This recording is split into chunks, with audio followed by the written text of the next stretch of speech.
Hey guys, another exciting episode of the Stash Report from the Stash Project. Today's the 29th of January 2016, and of course we have our picture show from the Nuremberg Toy Fair. A halfway decent show, I'd say. Some of the stuff we already knew about, but we've got some prototype photos of it. Aoshima still being a little close-lipped. I mean, I could tell you what they're going to do, but then I would lose my ability to tell you what they're going to do. So I got to kind of, play around with the constraints of public information as far as what their 2016 releases are going to be. We'll find out some more stuff here coming shortly. Sometime around February or March is when the Sandbar Fire Truck and the Sesto Elemento will be out, and at that point they'll have to cough up some more information on the next series of kits because, they'll be out of things to talk about out of things to release rather at that point. So we'll go through real quick the kits that actually came out this week. There were, about 5, and most of them modified reissues, if you want to call them that. A couple of them straight reissues. And then we'll go into the pictures from the Toy Fair. One piece of delay information, the Model King Mobius 70 Ford Custom pickup truck has been sort of slid back into February. Obviously, it's the end of January and hasn't come out yet. It was supposed to be out in January, but it had never made it. Seeing, pictures of the kit here as far as being in the States on Mobius's Facebook page, and I don't know if that's a early production kit that they have that, because they distribute a dozen plus kits out to various people to have them built and show them off on forums and stuff like that, or whether or not it's legitimately the shipment that's in already. But obviously that's going to slide back, and they're not going to make that in the next 3 days. And beyond that, I guess that's really this stuff that we're going to talk about today. We'll wrap up the January releases with the exception of 4 wheel sets from Aoshima, which were also delayed to February. It was a long week, guys. I'm firing on about a half a cylinder here, so bear with me if it doesn't make any sense. One domestic kit release this week, and that was the Round 2 AMT 132nd scale 61 Falcon Ranchero. Scale Stars is what they're calling this series now. It was called something else in the past. There's a series of 132nd scale kits. The Avanti was the first one, the Studebaker, and this is the next one in that line. It is what it is from being a small scale kit from the 1960s. But I know for a certain contingent of people who remember these from when they were kids or young adults, this is an exciting thing to have back just for the nostalgia factor. But, beyond that, don't expect a whole heck of a lot. It's a, 50-plus-year-old 132nd scale kit. Plastic tires, that kind of thing. It's not, not at all detailed, and Round 2 did not do anything to it to update it. They're just reissuing it straight away. Over on the Asian side of things, Fujimi issued their last kit of the month. This is the Mitsubishi Lancer Evo 9 Easy model. Basically, this is molded in red and black. I think it's just red and black. I'm trying to think if the interior was a separate color or not, but I believe it's also black. This is one of these kits that comes with the sort of Mylar stickers similar to the Revell Wheels of Fire Snap-Tight kits that cover the window surrounds and a bunch of the dashboard stuff and intakes and the idea is that you don't have to paint it. It's molded in color and you just assemble it. You know what that's going to end up looking like, obviously, but it's obviously an entry level model kit as far as the Japanese market is concerned. Not quite similar to the Revell pre-paints, because obviously the Revell pre-paints, at least the bodies are painted. This is just molded in red. But, in that vein as being an entry-level kit. Otherwise, this is just your regular run-of-the-mill Evo 9 GSR. This is the kit that was already released earlier this year when Fujimi ran out all of their Evo kits back in the spring. of 2015. So, you're not getting anything different here other than just sort of weird, starter basic kit. Ebro has released a little ahead of schedule because this was supposed to be, I don't know, February, maybe even a March run. I'm trying to see if I had it written down for February. I don't.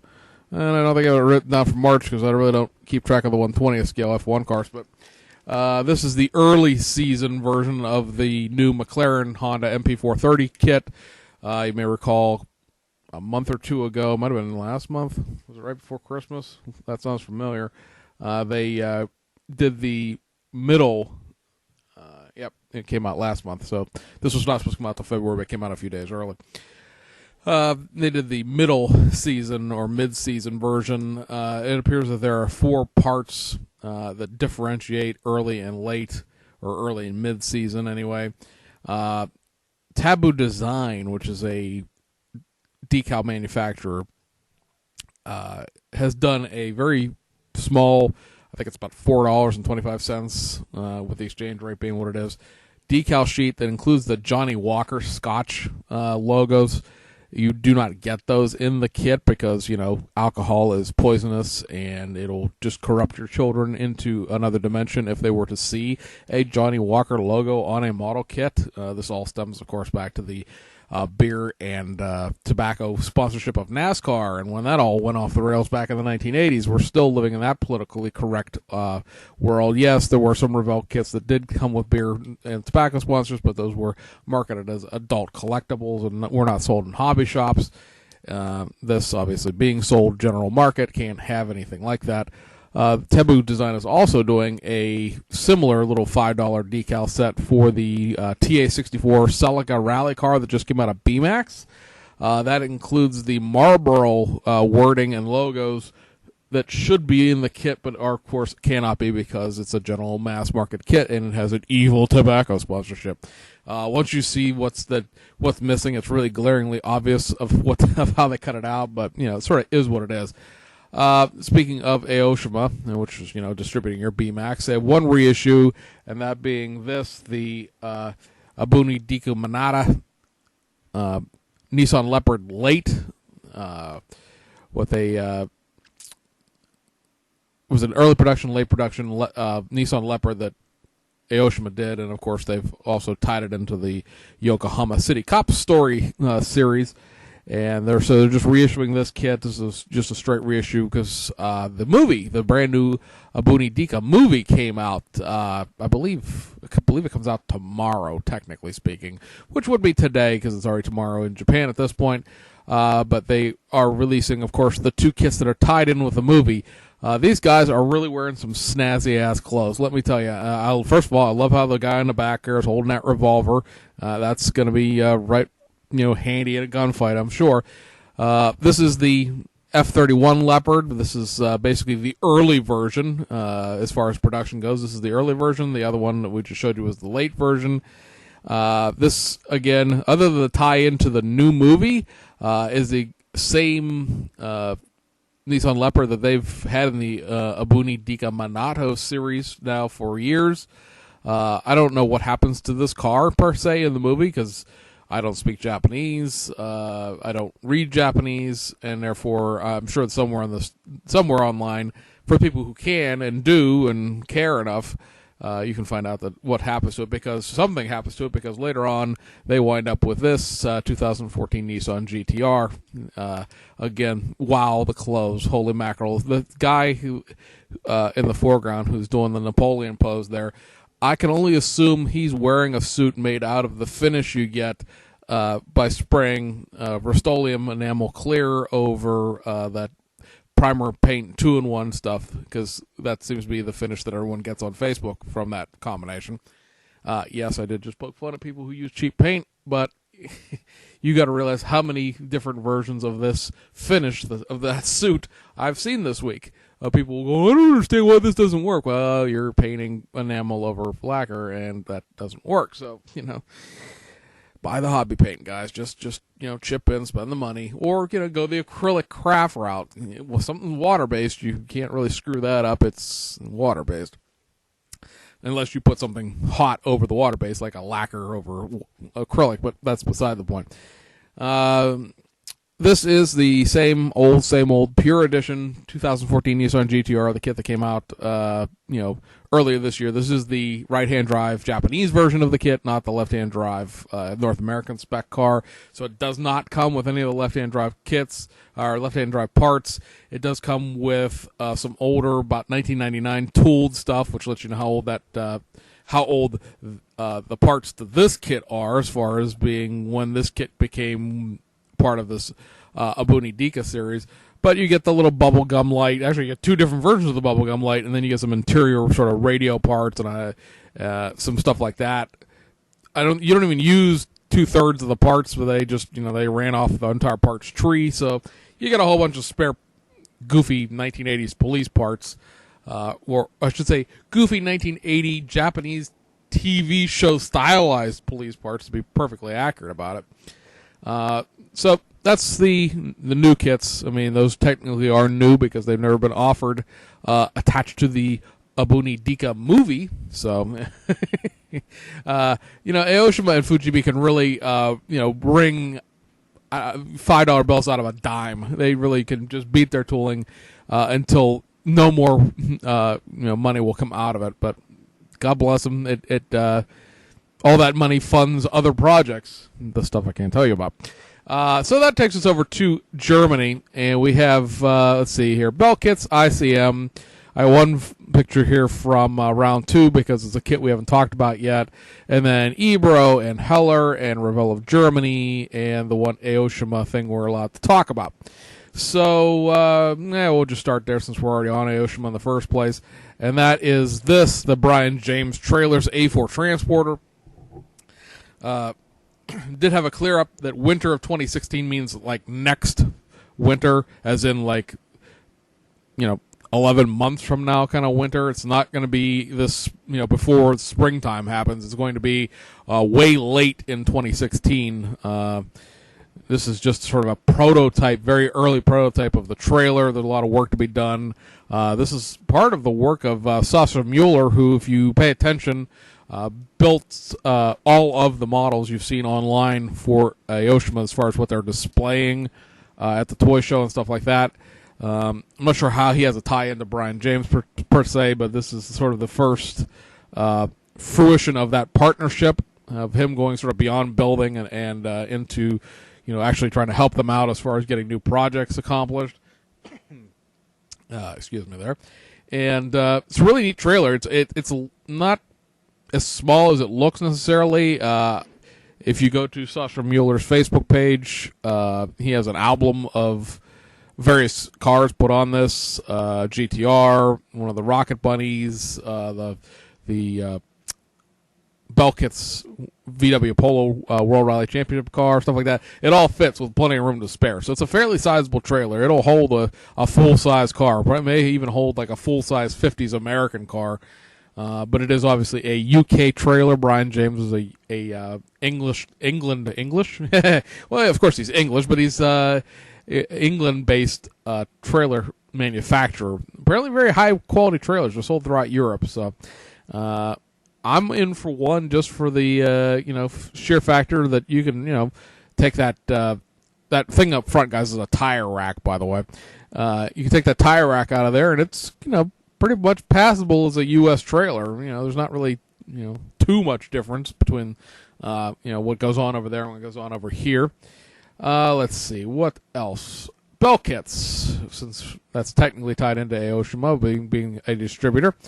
They're going to be doing the Opel Manta 400 Group B rally car, as seen here. I don't know a whole heck of a lot about Opels, don't know a whole heck of a lot about rally cars in general, but this, again, has been exceptionally well received by the people who follow Bell Kits in general and just rally in general. Apparently this is one of the long lusted after vehicles that nobody ever thought anyone would ever make. Enter Bell Kits. It makes just a wide variety of sort of oddball rally cars, and the dream is fulfilled.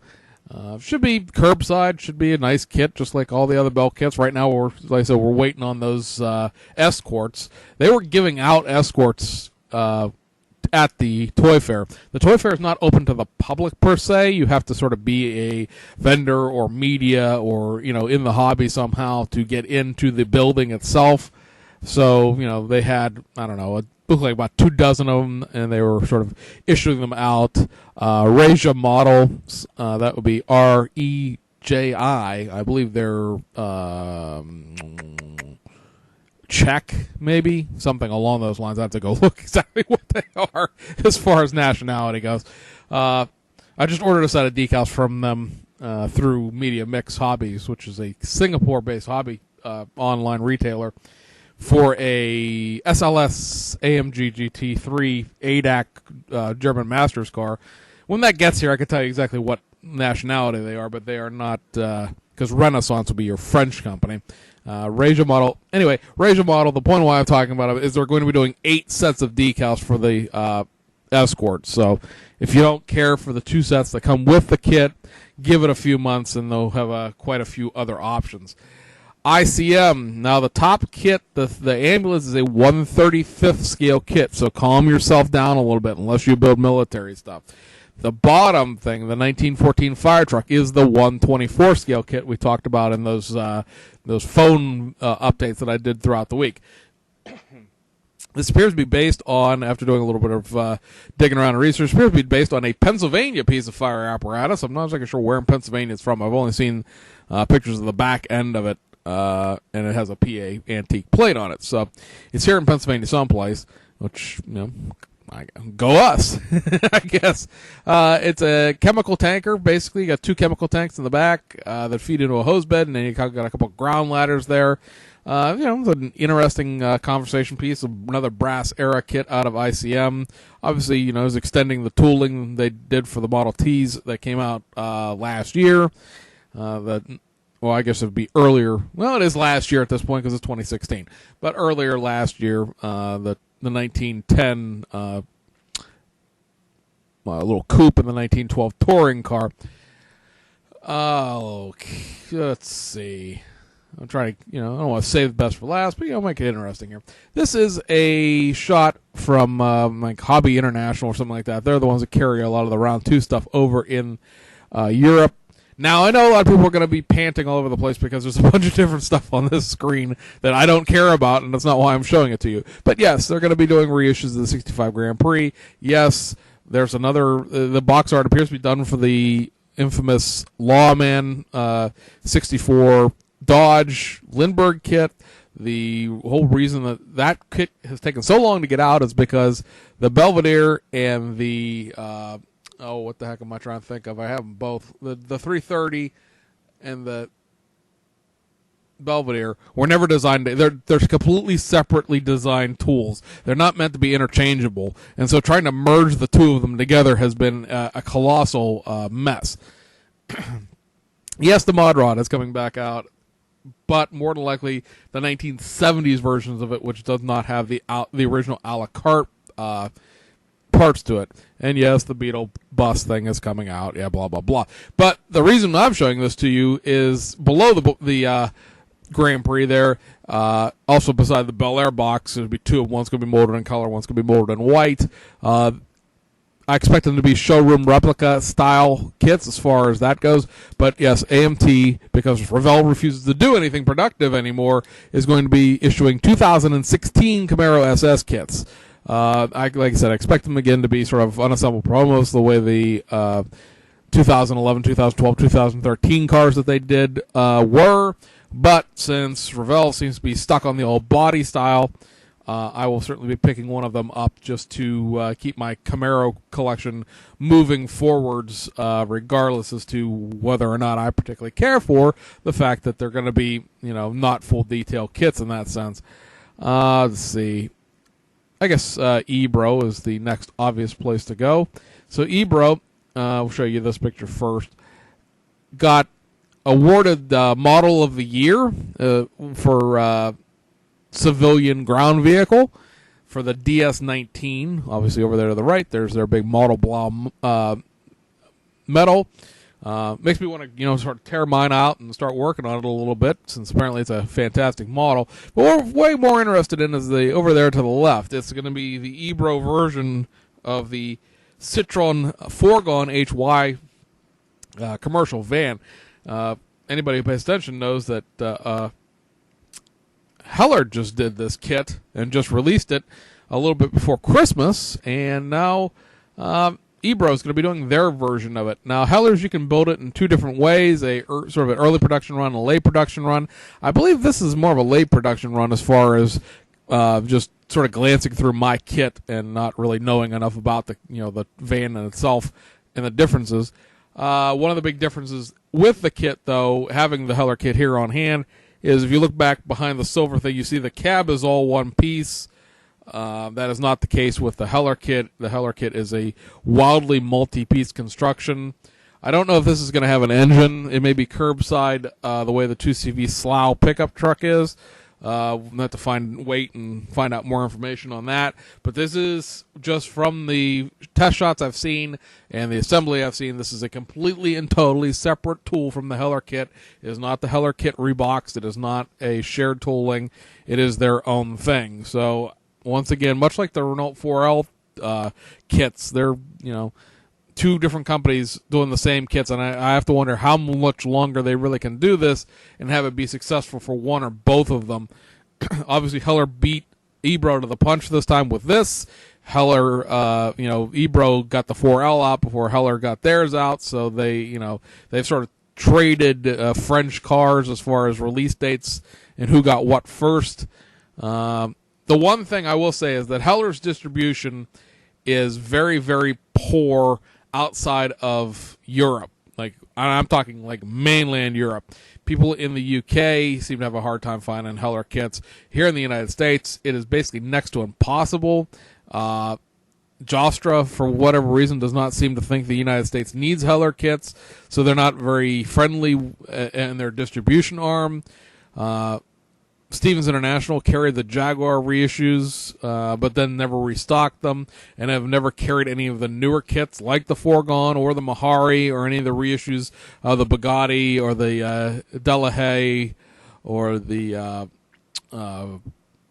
Hispano Suiza. So it's become a point now where the only way you can get a Heller kit is to either order it through like HobbyLink Japan or Hobby Search or get it straight from Heller. Now, over to Heller, since we're talking about it here. I know this isn't the greatest picture in the world, but it shows you the four sort of primarily new things that Heller is going to be doing for 2016. The two things over here to the left are a police version and then just a regular standard version of the Renault Estafette or Estafette, the 30-year run front-wheel drive van that Renault put on the roads pretty much everywhere. It never made it in the United States. It was supposed to be imported here, but it never made it. Some did go into Canada and come into the United States that way. Somebody showed me the other day a picture of one being burnt to the ground on one Adam 12. So clearly the cars, they did show up here in the United States, albeit illegally. They were never officially imported. Beside the white van is a police package of the police version of the van and the police version of the 4L. And over there to the right, I didn't do the research on it because I just haven't had the time, is the 3 different decal set special French editions of the 2CV. We'll deal with that when it comes a little more closer as to what those 3 versions are supposed to represent exactly. And I think that takes us to Revell of Germany. It does. So, let's see. What is this? I can't tell what this picture is. It's the FXXK. All right, we'll go to Tamiya first. So this, guys, is the FXXK. This is the brand new 154-piece kit coming out of Tamiya probably in April, I'm going to say. They have not put it up for pre-order, but Tamiya tends not to offer their stuff up more than about 60 days in advance. This kit is the racing prototype version of the LaFerrari. So, again, like the LaFerrari, everything opens. So your doors open, your trunk opens. You've got, full detail, everything. The real car is 1,062 horsepower. This might be sufficient, I guess. On the broader shot here, you'll see behind the car that has the doors closed, the very large sheet of carbon fiber decals, and then beside that is a set of photo etch and seatbelt material. Those two things are sold separately and separate from one another.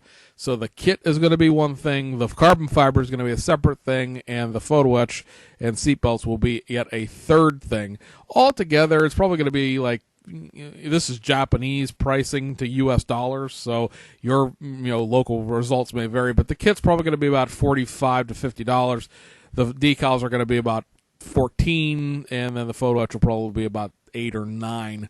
Based on what the LaFerrari pricing was. I managed to get everything for the LaFerrari out of Hobbylink Japan for like $52, I think, back then. So the thing I would say about this kit is, in the United States or Canada or anywhere that Tamiya, well, especially Tamiya North America, but anywhere that Tamiya services outside of their home market, you're going to get stuck with that huge markup that Tamiya puts on everything.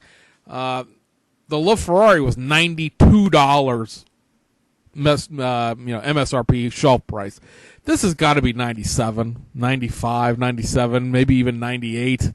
I don't think it'll break that magical $100 plane per se, but they can't. There's going to become a point in time in the next 5 years minimum where these big high-ticket, what I call the black box kits, and those people who have enough Tamiya kits know that the LaFerrari, the FXX, the Enzo, the Carrera GT, the Mercedes-Benz SLR kits, the Aston Martin, the LFA, the GTR, things like that, all came in great big black boxes that are much larger than the normal kit boxes. They're more like the size of the SUV boxes, like the Land Cruiser. But at any rate, they're black box kits. That's just what they are.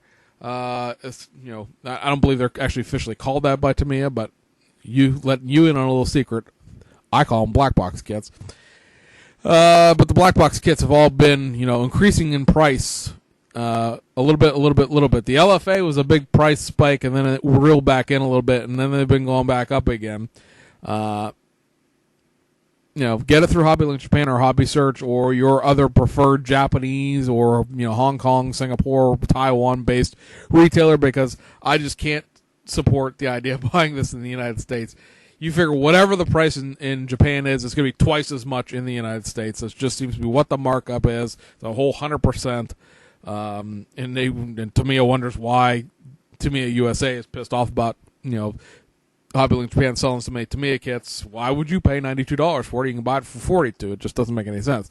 But if you refuse to deal with an overseas vendor because you believe your credit card's going to be stolen or whatever, which of course it's not, because all these things deal with PayPal, and PayPal is PayPal here in the United States. It has nothing to do with foreign countries. Be prepared for the amazing sticker shock you're going to get on this. It's going to be teetering close to $100. And it's probably going to be near to impossible to get the detail upsets here in the United States, because it's just something that hobby shops just don't carry in the first place, let alone carry very high-end Tamiya ones. I thought I had a picture.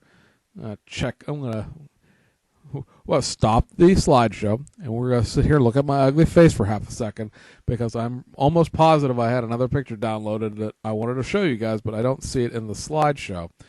I don't see it in these pictures. Sure. Tough. I was going to show you the parts layout for the Sesto Elemento, but I don't have it. We'll show it to you some other time. Back to the slideshow here. This is going to be Revell of Germany. This is the McLaren 570S. The McLaren 570S is going to have 105 parts. That will make it full detail, but not quite as wild and outlandish as some of the more recent kits like the 918 and the i8 and the SLS AMG. Puts it in the parts content of the most of the Ferraris, the Audi R8, Audi R8 Spider. So in that range. It is not a Belden plate. It is not a snap tight kit. It is not a easy builder. It is not a pre-paint. It is not a whatever the bleeping hell you want to call it. I've seen everything but these things called white online lately. And this right here is the SLS, or not the SLS, but the AMG GT. This is going to have 95 parts. The wheels on it are wildly incorrect, but that's okay. That's what Playmos and Hobby Design are for. Oddly enough, I've seen a bunch of people have a real big problem about the fact that this is yellow. Or, well, actually, it's more of a gold color in real life as far as the real car goes. But, yellow. The real car, when it was introduced as a 1-1, was introduced in yellow, and everybody thought it was fantastic. And for some reason, I guess everyone missed that memo. Now, a side note. That's it. You can go away if you don't want to hear me go on a rant. The recent online bedwetting that has been going on about these two kits is because they're skill level 3. Most of the recent Revell Germany kits have been skill level 4 or even skill level 5. But you have to keep in mind, that has nothing to do with the difficulty of building the kit per se. That is parts content. Less than 100 parts, but more than 50 parts is skill level 3. More than 100, but less than 125. Or I should say more than 100, but yeah, less than 125. Or maybe even for Revell Germany might be 150, but I think it's 125, is skill level 4, and anything over 125 parts is skill level 5. That's at least for the U.S. domestic side of things anyway. More than 125 parts is a skill level 5. So, most of the kits that have like a entirely separate 2-in-1, like the 69 Nova that has the drag racing kit parts to it, or I'm trying to look around here and think, the 29 Model A Roadster or the 30 Model A coupe that's coming out all have way more than 125 parts, because the Model A, you can almost build 2 kits out of. They're just they're an engine short of being able to build 2 kits out of the whole thing. So it doesn't have anything to do with necessarily about how complicated things are, just how many parts the things have. But like I said, there's been a giant amount of bedwetting because it's skill level 3, and Revell is very enamored, allegedly, because it's just a rumor that with the pre-paint kits, I guess they've sold fairly well as far as over in Europe themselves. But I have one, guys. I have the 14 Mustang. I got to do a crate video anyway. But the 14 Mustang is 47 pieces. 95 pieces is exactly 1 plus twice as many. 95 pieces is also because Revell USA goofed up in a big way somehow and posted a number of instruction sheets on their instruction sheet website attached to Revell. If you go into like the customer service section, you can go in there and get instruction sheets in case you lost your instructions. And they uploaded a whole bunch of instructions on the 26th for kits that don't exist yet. The Nicky Camaro, the 83 Hearst Oldsmobile, and several others. So it may be gone. The access to it might be gone at this point. But you could, as of 2 days ago, look at the 83 Hearst Oldsmobile assembly. I'll let you in on a little secret. It looks like the 1986 Monte Carlo SS. That's how it builds. That may not necessarily be a bad thing. The 86 Monte Carlo SS is a nice kit, but the drive shaft and the rear end are all one piece. The front end, the front suspension is that old monogram style front suspension where it's one piece. It's simplified. It looks like they took the patterns to the Monte Carlo and then blew them down a half an inch to 1/25th scale and then built an Oldsmobile around it, which doesn't make it inaccurate or in any kind of way, because G-bodies were all more or less the same car, although, yes, I know they all had different sheet metal, but, beyond that, they're the same wheelbase and everything. So that's the kind of thing, again, it has a tub interior with separate side inserts for the door panels, all that sort of thing. If you have a Monte Carlo SS or a Buick GNX, you know how those kits build. You know how the parts break down. I'm not going to sit here and try to explain it to you. Go buy one if you don't have one. They're great kits. But that's the way it builds up. But the point where we're going here is that the 83 Hearst Oldsmobile has 95 parts. It has full detail. Full, complete engine. It's probably about a 15-piece engine, actually. And yes, the suspension up front especially is very simplified. The suspension out back is a couple of pieces instead of being like 5 or 10. So, we have people insisting that these skill level 3 kits were going to be snap-tight kits, or they were going to be build and play, or they were going to be pre-paint level easy builder kits. And they're not. They're just, Revell of Germany said earlier, this was this past fall here that they wanted to take a more basic approach to their model kits. Their model kits were getting to a point where they were getting kind of expensive to make because they were very, very parts content, very engineering, very not fiddly because that's not the right word, but very, very parts content, very heavy. If you have a BMW i8, that kit has a separate hybrid motor that goes up front on the front transaxle that you never see again once you build the kit. If you have a 918, either one of them, that kit, being a hybrid, also has a small hybrid motor that goes up front that you never see again. And those parts, while they make the kit very nice in the sense of, wow, this is very detailed, wow, this is very, they thought of everything kind of, levels. It also makes them very high parts content, makes them very expensive to make because of all the parts that you have to, tool up. It's not so much the plastic costs money, but you have to cut all that tooling and you have to design all that tooling and everything. And they've just sort of, knocked it back a notch into where Revell of Germany kits have been traditionally in the past, decade. Somewhere in the 100 parts range. If you go pull any random Revell of Germany kit off a shelf,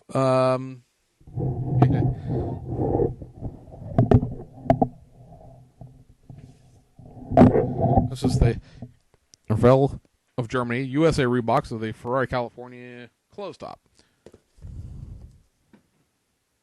115 pieces. So, that's 10 more pieces than the McLaren has. And, if you start, really start simplifying, this thing has a part layout here, guys, so bear with me. You start simplifying here and you, I don't know, you take out the inner fender wells, there's 4 pieces there. You sort of take some of these suspension parts and you simplify them a little bit. It's very easy to lose the 10 parts to get down to 105. Don't panic, don't worry, they're going to be nice kits. Revell of Germany has really come on strong in the last decade, and I don't have any reason to believe that these will be anything other than, the excellent stuff that we've come to expect. They're getting, they're trying to compete head to head with Tamiya. And, they just can't charge as much as Tamiya does. I bet you could make that AMG be 150 parts. You can make the McLaren be 150 parts and have the gull wings open and everything like that. But at what price? Revell of Germany still has a price point. Tamiya doesn't have that problem. Tamiya says, we're going to make an FXXK, a very limited edition. You can't really technically even buy it. You just sort of lease it through Ferrari because you can't drive it on the street, and they tell you what racetrack to go to, and you go, oh, that sounds like a great vacation, and you go drive the car for them because it belongs to Ferrari. You never really actually own it. It's a race car. It's a research and development prototype, basically. I don't even know if they have VIN numbers on them that you could actually ever license it after the testing was done with it. But you say FXXK, and I and thousands of people worldwide go, sign me up, where do I buy? I know at least 10 people right now that are waiting for Hobby Link Japan to list the kit to order all 3 pieces, the kit and the 2 detail upsets, regardless of what the price is going to be. We want it. We want it now. Gimme, gimme, gimme, gimme. And Tamiya has the reputation and whatnot to back up that ability to just be Tamiya's issuing something. I want to buy it. I don't even care what it is. 124 scale kit, just give me it. I don't even care what it is. I'll buy it. The one sort of, letdown kit in the last, say, 7 years were the Toyota 86 and the Subaru BRZ, because they're not as good as the Aoshima kits turned out to be. But they wanted to beat Aoshima, and, well, that was sort of the end result of that. Anyway, rant over on that subject. Anyway, hope you guys enjoyed the little slideshow there. Thanks to Sasha Mueller for a number of those pictures. Thanks to hang on, one more Revell of Germany thing before I forget. These are the new Porsche 934 RSR Turbo race cars. You can see they're new tools, and they're 100 pieces. That means they will also be full detail. Anybody who has a Tamiya version of this kit knows that the Tamiya kit is maybe 60 pieces total. And that includes stuff like counting the wheels and the windows and stuff like that. So obviously these are really brand new tools, brand new 2016 tooling. I don't know that I want one anyway. I don't know. I've never been a big Porsche fan in the first place, which I know people are like, you have like 17 Porsche kits in your collection. Yes, I do. I'm a fan of some of the more modern Porsche stuff, but the Porsche 911 sort of existed at a time for me where it was so dominant over everything else that I just didn't care for it. It's sort of the way a lot of sports teams are, or NASCAR, or anything that's really popular and successful. A lot of people hate Jimmy Johnson in NASCAR because he's just so prolific. Same thing with Jeff Gordon. Same thing with Dale Earnhardt. I'm sure Richard Petty at the time. He just wins all the time. Just can't stop winning. And the Porsche 911s were a very dominant sports car back in the day. And I just, I was, an American kid. Corvettes, rah rah rah. But this is also sort of a little bit outside my wheelhouse as far as the racing era and the racing stuff I like. So, I'd give it a shot, maybe, if there was some decal support or something other. Maybe for me, the Valiant and the Jägermeister thing, it's been done before. Give me some different decals. Maybe I can work with that. But anyway, just want to, like I said, before we go, throw that up there so you can see that those, again, are brand new tools, and they are, as the rumor mill was insisting, are not actually just reissues of the Tamiya kits. Brand new kits, and they'll probably be much better than the Tamiya kit just because of how old Tamiya kit is. It's the Tamiya kit's mid-1980s, so 20, 30-year difference. I'm sure it'll be, as long as I don't goof it up, it'll be a better kit. So, that concludes this week. We will be back in a couple of days with the February compilation video, and then all the rest of the goodness. The 24-hour build starts in about 13 hours. I gotta go to bed and get my sleep in. Going to be doing a Hasegawa 318i BMW with the Watson's Personal Healthcare decals. So. Pretty much short. Everybody knows about the 24-hour build. I linked it to the Styron Syndicate. I linked it to our Stash report, or the Stash Project Facebook page and stuff like that. So you can follow along. I'll be posting there. Everybody else will be posting on Facebook as well as they build. Just happen to get a really warm day tomorrow. It's going to be almost 55 degrees here in western Pennsylvania. Unheard of for late January. But I'm off, and I'm taking advantage of it. I'm going to shoot some paint and get this done. One of the things you can do with it is glue 4 parts to the body before you start, so the bumpers are glued on, and I've got the fog light inserts put in because this is basically just the civilian kit with a roll cage put into it. So you have to there's side marker things you got to sand off. So got some work to do on the body, to prep it before paint and stuff like that. But I've glued the bumpers on because they go on before the kit goes together, and they're also hold the chassis in, so they need to be on there and good and cemented and all, use some good old fashioned Model Master liquid red tube glue basically, so that it'll all melt together all nice and be rock solid, and we can go from there. So stay tuned to that.